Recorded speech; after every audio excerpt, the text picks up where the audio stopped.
Well, hello and welcome to podcast number 5 of the Hilarious Humanitarians. My name is Frances Echeverria. Joining me on the phone, I have Deanna Silverman. Hello. Hello, hello. How do you pronounce your last name? Well, I've always pronounced it Echeverria, but, you know, my dad has a little heavier of an accent, so it's a little different. I like it. Echeverria. Like Etch-a-Sketch. Right? Yeah, good luck learning that when you're 6. I always like make it a point to remember how to pronounce people's names right, because throughout my entire life I've been called Diane, Deanne, Sienna. Like, no one ever gets my name right, so all right. Well, in the perfect world, when I am like some sort of, I don't want to say dictator, but democratically elected official, everybody is going to wear name tags because it is the worst. Like, you can tell me your name and 2 seconds later I've forgotten it. And I promise it's not a rude thing. It's just that my brain just does not compute. So yeah, I bring it up because we are licensed in our respective fields, licensed marriage and family therapists here. You are a licensed clinical social worker. And together we have created a podcast that's done, dare I say, so good so far. I don't want to say I'm shocked. I am, but I'll say it. But I'm shocked, right? I'm shocked. Like, I'm super excited. I think I've said that like 1,000 times in the past 24 hours, but I'm shocked. But this is so cool, you guys. It's doing really, really well. So yeah, I'm just super excited. How do you feel? I'm excited too. I had no idea what to expect because I've been doing the radio thing now for 16 years, but the podcast thing's a whole nother story. And kind of jumping on to be perfectly honest, your coattails with the whole hilarious humanitarian thing. So we've been trying to work out some of the kinks, and we realize one of those is to be super weird and ask you to give us a 5-star rating. Yes. Okay. So you guys listen up. So I've done a little bit of research. I've asked around to other friends who have podcasts, and they just were like, listen, this is going to feel corny, it's going to feel lame, it's going to feel awkward, but just address it head on, which is kind of our thing anyway. And, you know, they just encouraged us to just ask our listeners, like, if you like the podcast, please give us the 5-star rating as well as writing a little review, because I was reading that I guess if you just do 5 stars but don't write the review, then it doesn't count. Yeah, if you love it, subscribe. Now I totally get it. Like, I do subscribe to like YouTube channels and things like that. But, you know, sometimes I would be like, oh my God, enough, like subscribe. But now I'm like, I get it. It's come full circle. So even if you put 5 stars, doesn't suck as much as I thought it would, right. or not so bad, not the worst thing I've heard on iTunes, you know, those all work. So yeah, it doesn't have to be this like long drawn out love novel. Although, I mean, we welcome it. But see, if my dad reviews us, he's going to do like 5 stars, and then here's going to be his review. Ready? Ready. Good. See, here's where my dad's thing would be. First of all, he'd be like, "What's iTunes?" And secondly, he would ask you 15 times how to get to it because, like I said, I've been doing radio 16 years now, and if you asked him what station I'm on, which I've been here almost 7, he couldn't tell you. So. Oh, dads. Yeah, dads. But you know what? This lends really well into our topic. Thank you for sticking around to get to the actual topic today. But that's pushing your comfort zone because you and I have been a hot mess since we launched this thing. It was nerve-wracking getting started. And we're like, we're going to throw out 4 out there and see what happens. To be perfectly honest, I thought we'd get maybe 100 or 200 listens. And it has surpassed that. But this was an exercise in throwing scared out the window and jumping head first into what could have been very shallow water. Right. Yeah, so today, like Frances mentioned, we're going to be discussing stepping outside of your comfort zone. I'm just going to throw myself out there and just give you some real-life examples. So when we launched the podcast, I was text messaging Frances here, and I was so nervous, scared. I had a stomach ache. All day long, I was like sweating profusely. My husband was like, why is it so cold in the house? I had like the air conditioner cranked. When I sat and really thought about like, what is going on here? Like, why are you so nervous? This is something you're super into, really, like my heart and soul is like 100% into doing this podcast. So why am I so scared? And I realized something. There is, there's some comfort in not putting yourself out there, right?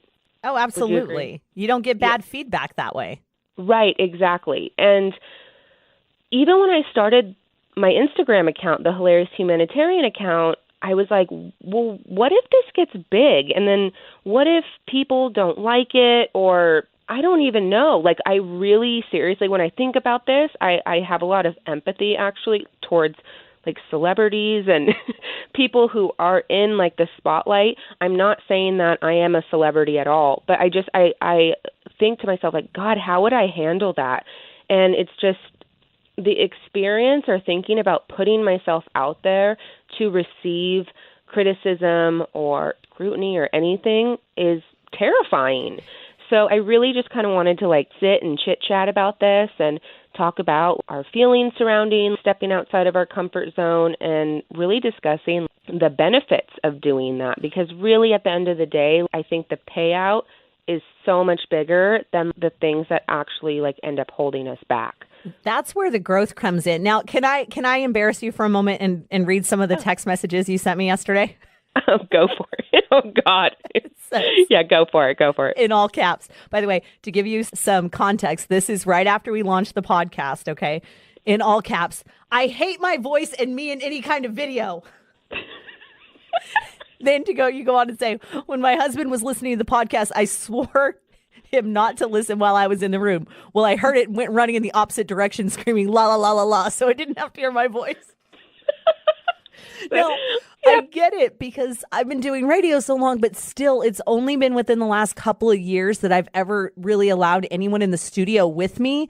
And now there's this whole phenomenon of wanting to do video. And there's a reason why I did radio. And it's because I don't want you to see me. And now with Facebook Live and Instagram Live and YouTube, you open yourself up to it. And with radio in particular, people develop this picture in their head, and it's not so bad now as, people can just Google you and look. But I mean, I actually had a guy at an event the other day. It was back in October maybe, and he met my co-host and I, and he was like, "Yeah, I thought you'd look different." And basically what he was telling me was he had this like big boob bimbo in his head based on the way my coworker interacts with me, and it didn't fit his image, and it was hard not to take that personally. And how do you respond to that? Oh, okay, sorry. Yeah, like okay, nice, right. Like okay. Anyways, there's a couple more. And by the way, when we were texting back and forth, I said the same thing. I had sent the link to my boyfriend, and I was like, "Check it out, we're on." And he told me, "Oh, I'll download later." And I was like, "No, it's okay. You don't have to listen. I just want you to know it's up. Please don't listen." Please don't listen. So I've never watched myself on video when I've been featured on video. And it's because I'm incredibly self-conscious, so self-conscious. And when you put yourself out there on anything, whether it's just walking out of your house with a different way you do your hair or wearing something other than black, right. It opens yourself up to people paying attention. And that's scary. It is really scary. I would be curious to know your thoughts on this. So for me, in those moments of feeling so painfully scared or nervous or awkward, I always end up hitting this like weird threshold in my mind where I go, okay, you have a decision. You can back out and remain scared and then deal with never-ending internal questioning of what if, what would my life look like if I had taken that chance or that opportunity, or what did I just pass up? In that moment where it's like, okay, am I going to jump in or am I going to back out? I always end up just lunging forward because I personally, I don't know, like in my head, I feel like everybody feels awkward. And whether or not that is the truth or totally false, it helps me deal with my own discomfort. Okay, you know what? Just get over it. You're feeling nervous, and sometimes it actually helps for me to voice that, which I'm sure absolutely. Our listeners, have figured out, like, okay, yeah, she actually does that a lot, because it helps manage my own anxiety. It's like addressing the elephant in the room. And then what I've noticed when I do step out of my comfort zone and just go for it, I end up having really, really awesome experiences, which is leading me into my next little story. Have you ever heard of the Internet Cat Film Festival? No, but I'm intrigued. Okay. I am an avid dog lover. The crazy dog lady who, like, you know, rescues dogs out in, like, the alleyways and brings them into my house. My whole life I've been the dog person. I don't have anything against cats. I'm a little scared of them because I was attacked when I was little. So I've always been the dog person, but a couple years ago, there was like an internet cat film festival. I don't know if I'm even naming this correctly, but it was in Hollywood. And I was like, I don't know. I'm not even like a huge cat fan, but okay. I really want to go to this. Well, I asked all my friends, will somebody please go with me to this? Nobody wanted to go. And then I just made a decision. Even though I'm going to feel super kind of stupid showing up for this by myself, and then, like, what do? Do I just, like, stand around and stare at cats? I don't even know what to prepare for. Am I really going to do this by myself? Well, I decided, yeah, you sure are. So I drove myself down to Hollywood, and I see this, like, long line of people, and I'm like, it can't be for this. Well, it was. And I got into line, and I just, like, I don't know, just stood there kind of staring off into space. And the people in line were, like, so nice. I ended up making, like, a bunch of, like, friends for that day. And I got to see Grumpy Cat in person. So cute. And, you know, it's just like I walked away from that day going, all right, I did that by myself. And it wasn't horrible. I got to see Grumpy Cat. All right, cool. And I drove home. And so, and there were a few things in there. I mean, there's, you know, we take for granted sometimes, like taking a road trip by yourself is a little bit scary, right? And so you did that. So you drove a while and then you went to the Internet Cat Festival. See, I feel like if anybody understands loneliness, it's cat people. I get what you're saying. Yeah. I just want to point out that a dog will die hungry. A cat will eat your barely dead warm body. I'm just saying. That said, I do have a cat. Her name is Luna and we love her. But I don't love her as much as I love my dog. But anyway, right now people are like, we can't stand that Frances person. I'm out of here. Bye. Yeah. You know what offended me? No. So I understand what you're saying because I've always been somebody who has somebody with me. I've never, you know, I've traveled, I've done a little bit here and there by myself, but I had an interesting experience going into earlier this year. And man, 2017 has been like a crazy whirlwind. So forever, I have been like infatuated with the Northern Lights, absolutely infatuated. And I was like, I'm going to go to like one of these countries where you can see the Northern Lights. And I thought it would have been with a partner. And then that didn't happen, you know, kept putting it off. And then like we split up and then I was like, well, maybe I can find a friend that'll go with me because I really want to go. And it just didn't happen. And something this last year, well, I know what it was. It was WOW Airlines came to the United States. And again, we're not paid to talk about this, but they offered like flights for as low as $99 one way to Iceland. And I was like, this is it, Frances. They still do, by the way. I've flown with them. You have to pay a lot of like taxes and for your seats and luggage or whatever. But I was like, this is it, Frances, you're going. And I went from never even going to the coast by myself, really, to I got on a plane and went to Iceland. Because I don't mess around. That is awesome. Because then I figure, you know what? If you can fly internationally by the way, I hate flying. If you could do this trip by yourself, first of all, if you get over there and you hate it, you can just stay in your room the whole time. My own therapist told me that. But I didn't. I loved it. You know, I had to force myself to go out and sightsee by myself. I had to force myself to go out and eat dinner by myself, which sometimes that's like one of the scariest things to do, right?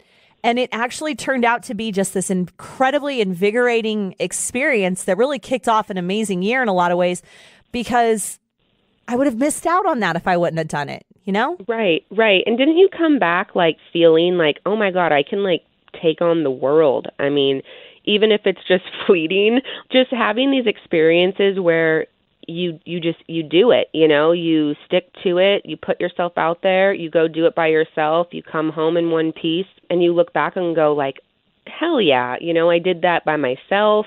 I don't know. I think it really speaks to something like in our own like self-confidence and our esteem. I just think it's really beneficial to try it. Baby steps would be like going to the movies by yourself. If you've never done that, I highly recommend it. Have you ever done that? I have done the movies thing once or twice by myself. You had me thinking, though, in terms of kind of realizing what you can do. So I was thinking, too, when I came back from my Iceland trip, well, when I was getting on the plane, I got a phone call for a job interview that I had turned in my application 15 months prior. And then they're like, hey, you want to come in for an interview? I'm like, I'm getting on a plane.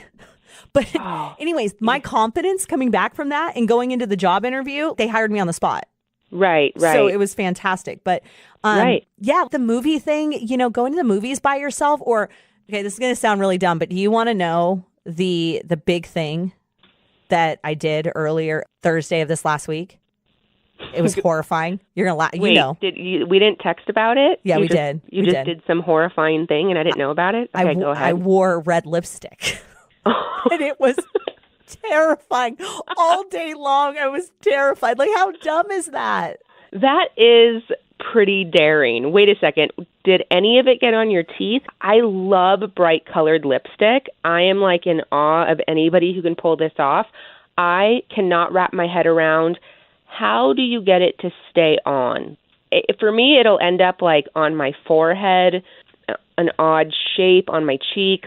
What was the outcome of the red lipstick on Thursday? A little bit on my gray shirt that no one could see except for me. And at one point, I looked like Rudolph because somehow I legit got it on the tip of my nose. But I caught it before anybody noticed. It seems like such a small thing, right? To somebody else, they're just like, oh, like she has red. But that's the kind of thing when you're so scared of what other people are thinking that you might not try, right? Or maybe you don't try something with your clothing, what you want to wear, or your hair, or, what you...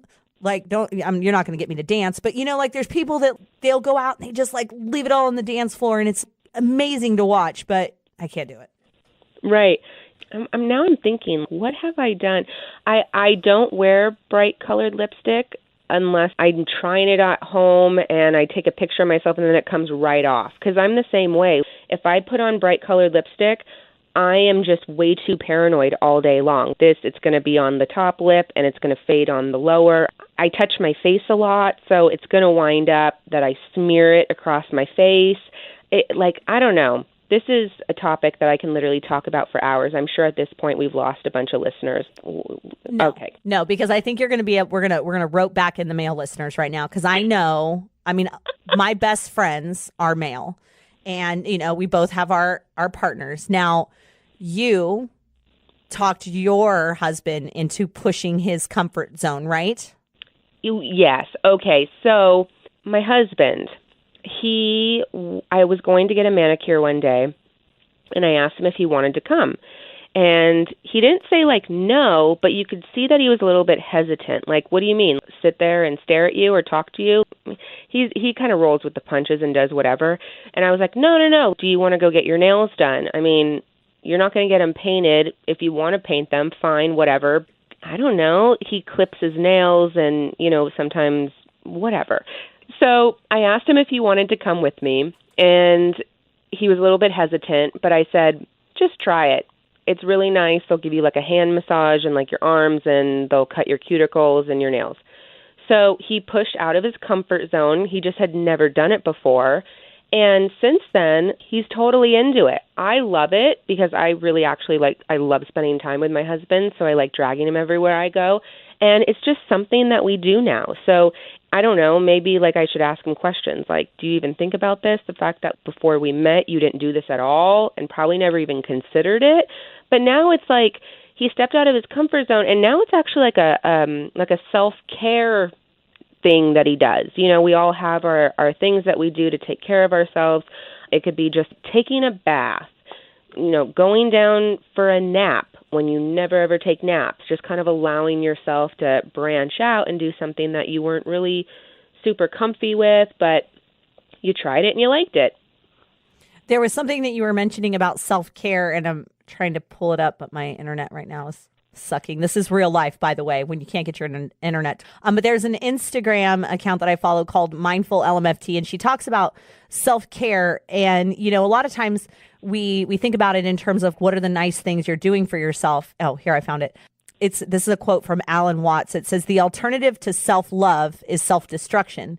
Because you won't take the risk of loving yourself properly, you will instead be compelled to destroy yourself. So which would you rather?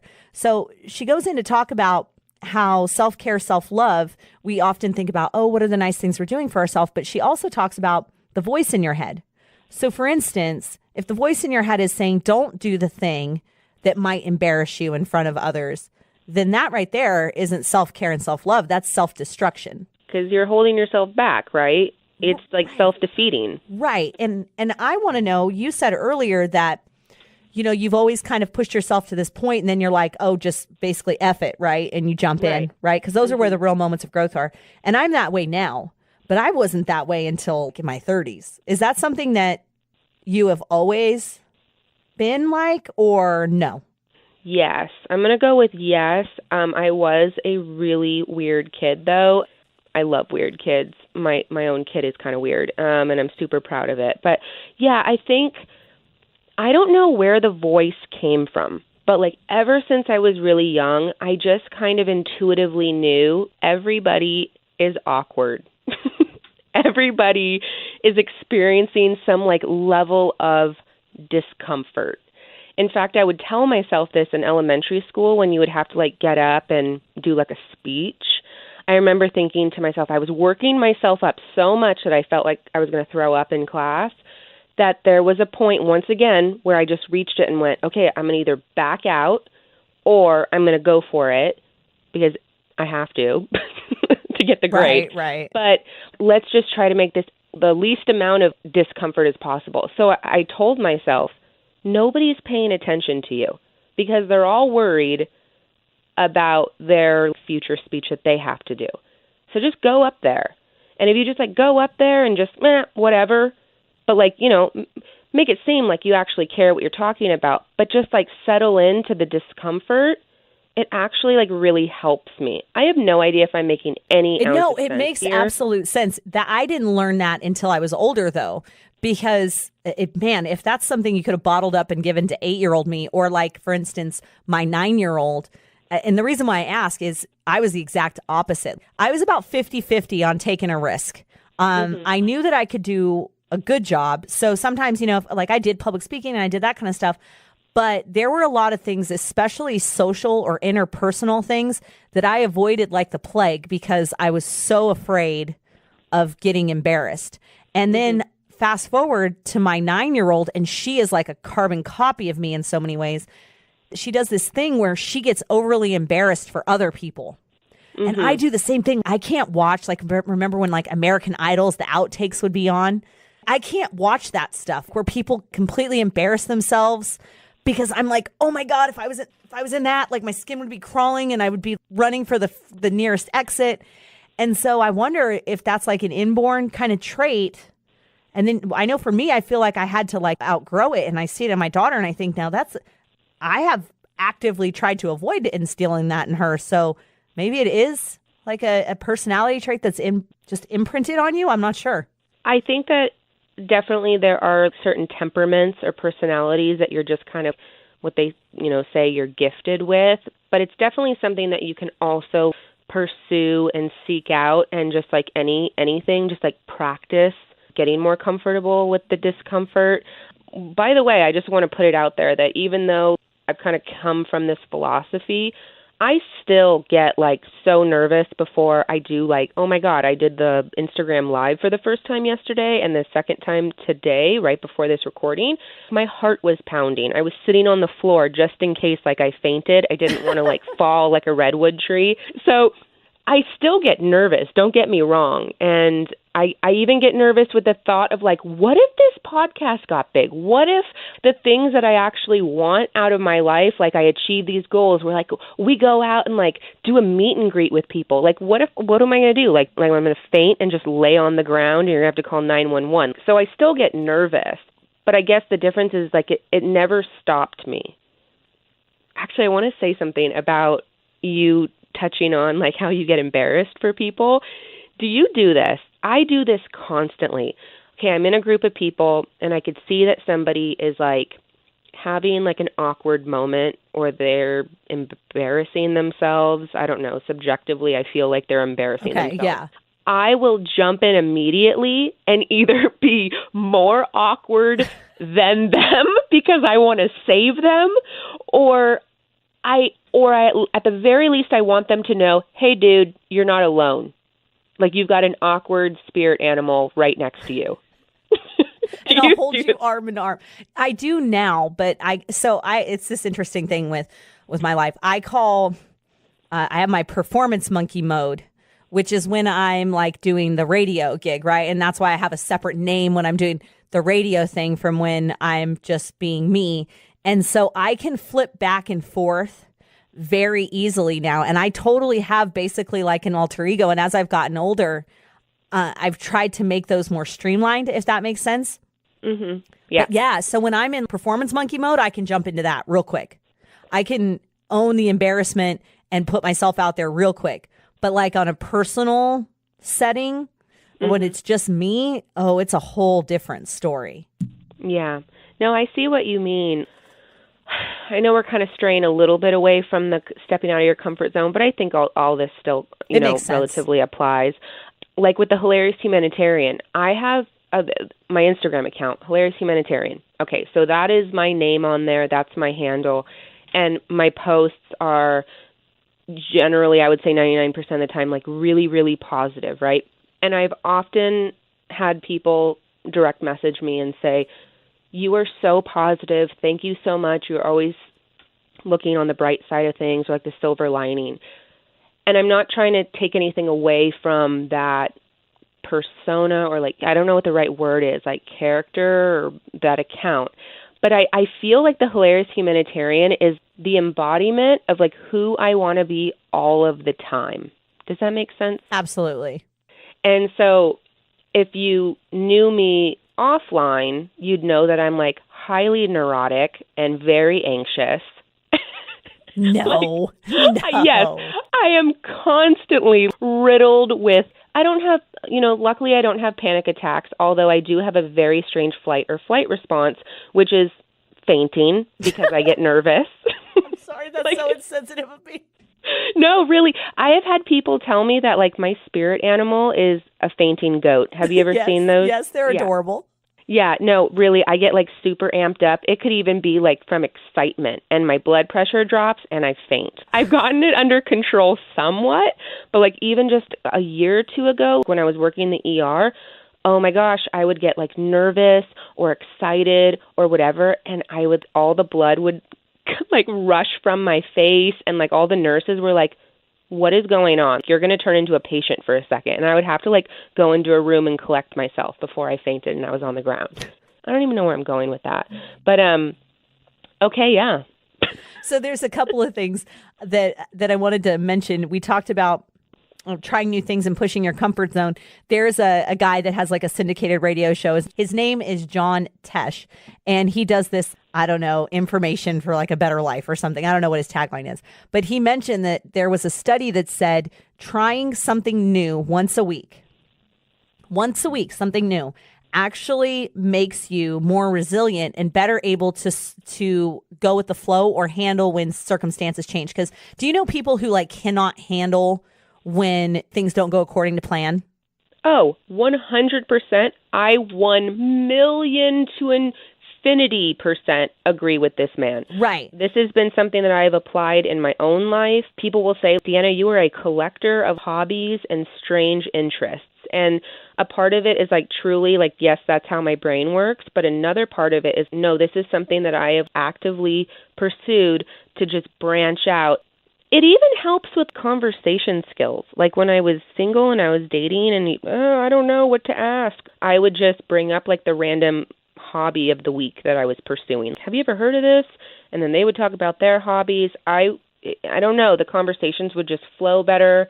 I feel like I was more resilient and able to just be flexible. But I definitely have seen when people, I have very, very close family and friends who actually have this type of personality where it's like they're so wound up so tightly and they're trying to control every single thing. When something doesn't match their expectations, it can be like an all-out crises, like meltdown. Yeah. And I actually that became very, very apparent to me when I had my daughter a year ago. I was just like, wow. I mean, I consider myself pretty flexible and just roll with the punches, but I feel for people who just have the personality type where it's just they're just want to be in control all the time. Then you throw in like new parenthood and it's, oh my God, just throw out every expectation and thing you thought it was going to be like because this is in no way going to go the way you thought, you know? Well, there are still those that fight against it. I think in some ways I was at first, but the thing that I guess the takeaway as we kind of get ready to wrap up this podcast is that I think that's great advice to try something new every week. And it doesn't have to be necessarily a new hobby. Like, for instance, I force myself to take the classes at the gym that I hate, like the ones where it requires choreography. I have like, what's worse than 2 left feet? Because that's what I have. Right? You just like spin around in a circle. Oh, a circle would be an improvement. So, or something like that. Or, you know, it could be something like, you know, you're going to try and cook something new, or you're going to try and talk to the person who's giving you a coffee in the morning, or, you know, try something new in terms of like your look or anything like that, or what you're reading, or anything that just kind of pushes that comfort zone, right? Because you never know what you might like unless you try it. And on a quick side note, we don't typically get into super adult type things. I'm going to say go ahead and you know, pursue that in the bedroom, because you never know. I mean, you never know. So, whatever, as long as both people feel comfortable, you know, consent, all that. Yeah, go for it. Whatever. Yeah, just and you try have new things. A safe word. But anyway, you know, that actually reminds me. That sounded weird, but one time, probably 5, 6, 7 years ago, I was a caregiver for a woman who was pretty much like 2 or 3 years older than me. At the time, I was like 25. She was like 28, and she had a spinal cord injury. She was quadriplegic, and I was her caregiver. And she was she still is. I absolutely love her. We're very close friends. She wanted to do like everything. When I would come and what I would do is she had like a 24-hour caregiver, and I would relieve her 24-hour caregiver like 2 or 3 times a week.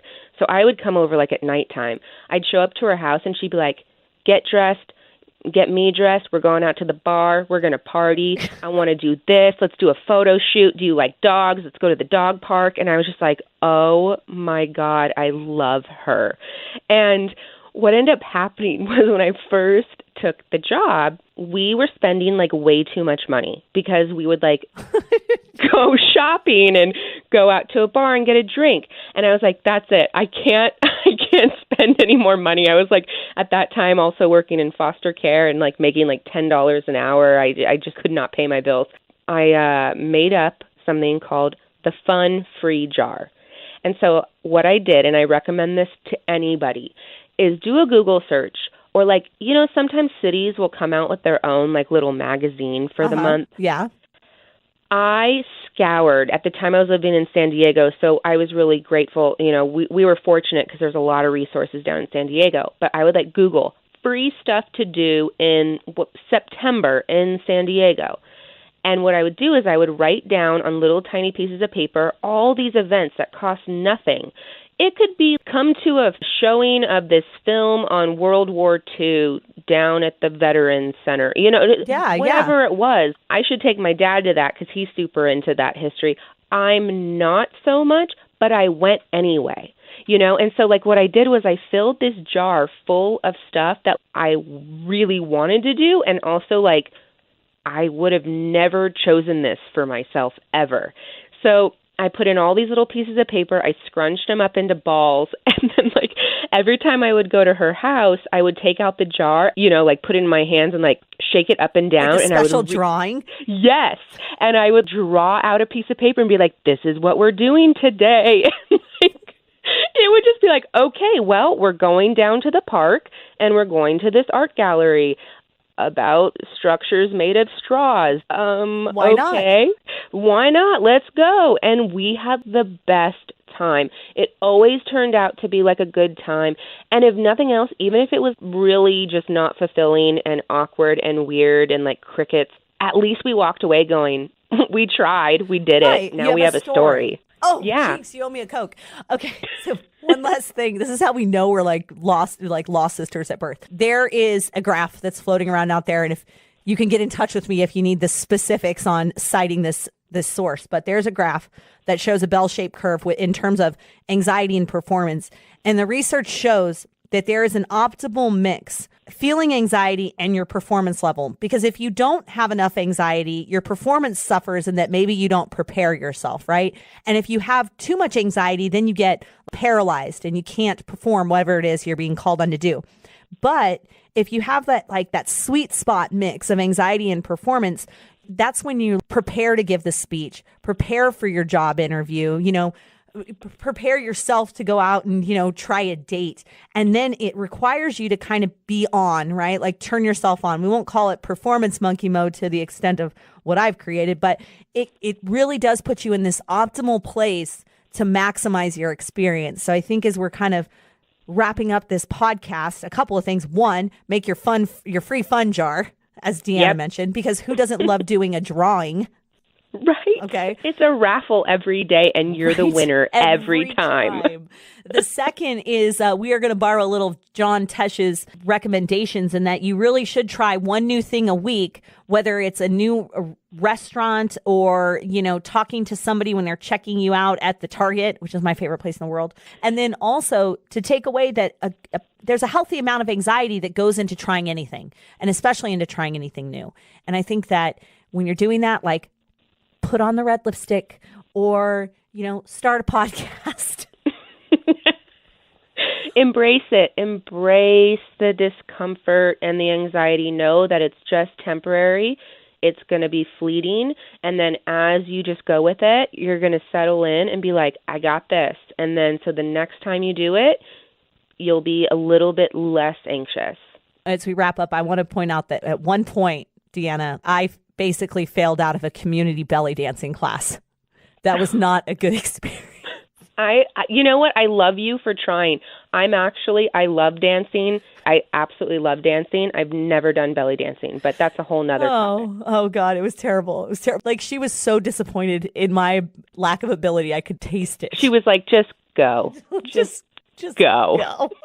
All right. This has been the Hilarious Humanitarians podcast. Please find us on iTunes, Google Play as well. And as we mentioned when we started it off, awkwardly begging you for the 5 stars and the review, because that will help us continue with our quest for total world domination. Thank you, Deanna.